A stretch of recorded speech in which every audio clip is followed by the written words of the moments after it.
সম্প্রতি ঘুমপড়ি নামক ওয়েব ফিল্মে তানজিন তিশা ও প্রীতমের সঙ্গে অভিনয় করেছেন তিনি। বর্তমানে শোবিজ অঙ্গনে বেশ পরিচিত নাম পর্ষা। সম্প্রতি এক সাক্ষাৎকারে তার ব্যক্তিগত পেশাগত জীবন নিয়ে খোলামেলা আলোচনা করেছেন পর্ষা। সাক্ষাৎকারের একটি অংশে তাকে বলা হয়, গুগলে তার সম্পর্কে সবচেয়ে বেশি যা অনুসন্ধান করা হয় তার মধ্যে অন্যতম তার নামের অর্থ। পর্ষা নামের অর্থ কি? এই প্রশ্নের জবাবে পর্ষা জানান, তার পুরো নাম পর্ষা মেহজাবিন পূর্ণি। পর্ষা নামের অর্থ হলো পবিত্র বা বিশুদ্ধ, আর ফার্সি ভাষায় এর অর্থ ছোট্ট ফুল। পড়াশোনা প্রসঙ্গে তিনি বলেন, আমি নর্থ সাউথ বিশ্ববিদ্যালয়ে আন্তর্জাতিক ব্যবসায় পড়ছি। বর্তমানে 7ম সেমিস্টারে আছি। পাশাপাশি সঙ্গীত চর্চা করি এবং সম্প্রতি চলচ্চিত্রেও কাজ করেছি।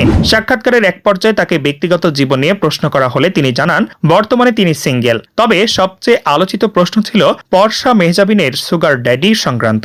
এ প্রসঙ্গে পর্ষা রসিকতা করে বলেন, আমি আসলে সুগার মাম্মি হওয়ার যোগ্য। সুগার ড্যাডি দরকার নেই, আমি নিজেরটা নিজেই করি।